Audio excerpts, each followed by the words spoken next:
গুমের অপরাধের মামলায় হেফাজতে থাকা ১৫ সেনা কর্মকর্তাকে গ্রেফতার দেখিয়ে কারাগারে পাঠানোর নির্দেশ দিয়েছেন আন্তর্জাতিক অপরাধ ট্রাইব্যুনাল। সকাল ৮:৩০টার দিকে ট্রাইব্যুনাল ১-এর চেয়ারম্যান বিচারপতি মোহাম্মদ গোলাম মর্তুজা মজুমদারের নেতৃত্বাধীন বিচারিক প্যানেল এ আদেশ দেন। গুমের অভিযোগে করা ২টি মামলায় পরবর্তী শুনানির জন্য আগামী ২০ নভেম্বর দিন ধার্য করা হয়েছে।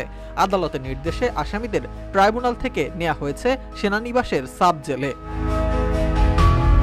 এর আগে ভোর ৭:১৫টার দিকে কড়া নিরাপত্তায় বিশেষ প্রিজন ভ্যানে করে তাদের ট্রাইব্যুনালে হাজির করা হয়। ৭:৩০টার দিকে প্রিজন ভ্যান থেকে নামিয়ে তাদের ট্রাইব্যুনালের হাজতখানায় নিয়ে যায় পুলিশ।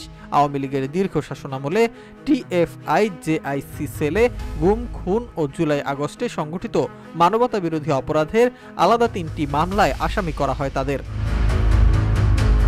জানা গেছে, এই ৩ মামলায় সাবেক প্রধানমন্ত্রী শেখ হাসিনা সহ আসামি রয়েছেন ৩৪ জন।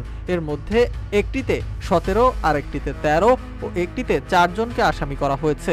আর দুটিতে রয়েছে সাবেক প্রধানমন্ত্রী শেখ হাসিনার নাম। তবে ২৫ সেনা কর্মকর্তার মধ্যে ১৫ জন হেফাজতে রয়েছেন, যার মধ্যে রয়েছেন ডিজিএফআই এর সাবেক ৩ পরিচালক।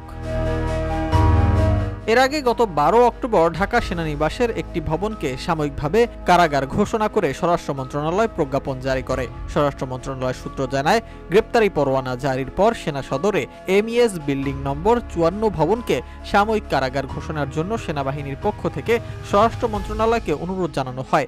এতদিন সেখানেই রাখা হয়েছিল এই সেনা কর্মকর্তাদের।